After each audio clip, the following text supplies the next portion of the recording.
ရစင်လာမကျွန်တော်ဆောင်းတာဖြစ်ပါတယ်ဒီနေ့ကျွန်တော်တင်တဲ့အကြောင်းရဲတက်တော့မှာကျွန်တော်လာမေးကြတဲ့ online class တွေပါနော် color grading only ပါနော် color grading basic online class ကျွန်တော်ရှိပါတယ်ဒီဈေးတော့အရန်ချင်းမကြည့်ဘူးဘာလို့ဈေးမကြည့်တာလဲဆိုတော့ကျွန်တော်ဒီရဲ့ online class ကိုဟုတ်အရင်မနှစ်ကပါနော်ကျွန်တော် YouTube မှာ free တင်ပေးတာရှိပါတယ်အဲ့ဒီဟာကိုပဲကျွန်တော်အခု Telegram မှာ group public group အနေနဲ့ပေါ့နော်ကျွန်တော်တေချာလေးလောက်ထားပေးတယ်အဲ့ထဲမှာဆိုရင် footage တွေရှိမယ် Sony S83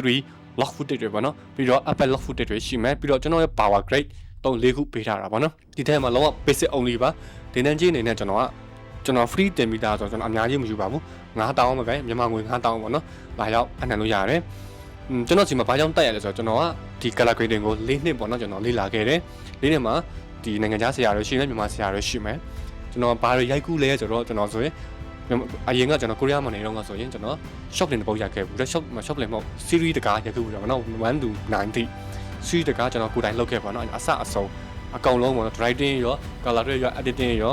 shooting အကုန်အစအဆုံးကျွန်တော်လုပ်ခဲ့တယ်ကျွန်တော် music video ကိုပေါင်းမှများစွာကျွန်တော်ကိုယ်တိုင် writing နဲ့ကိုယ်တိုင် editor ရဲ့ကိုယ်တိုင် color grading လုပ်တာအပုံပေါင်းများစွာလုပ်ခဲ့တယ်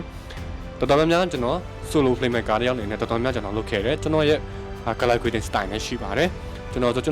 YouTube မှာလာတော့လေးလာလို့ရတယ် travel cinematic blog တွေကိုကျွန်တော် color grading ဘယ်လိုမျိုးတွားလဲဆိုတော့အားလုံးသိပါတယ်နောက်ရင်းနှီးလို့ဆိုရင်ပေါ့နော် okay ကျွန်တော်ဒီမှာလာရောက်အပ်နိုင်မယ်ဆိုရင်9000နဲ့ပါလာအပ်နိုင်လို့ရပါတယ်မသိတာရှိရင်လည်းကျွန်တော် Telegram group တစ်ခုကျွန်တော်ဖွဲ့လာတာရှိပါလဲလာရောက်မေးမြန်းလို့ရပါတယ်ကဲဘာလုပ်နေ9000အပ်လိုက်တော့ဘယ်မှမရဘူးเนาะဒီလို9000 okay အားလုံးပဲကံကောင်းချင်းများစွာနဲ့ပိုင်ထားကြပါစေ bye bye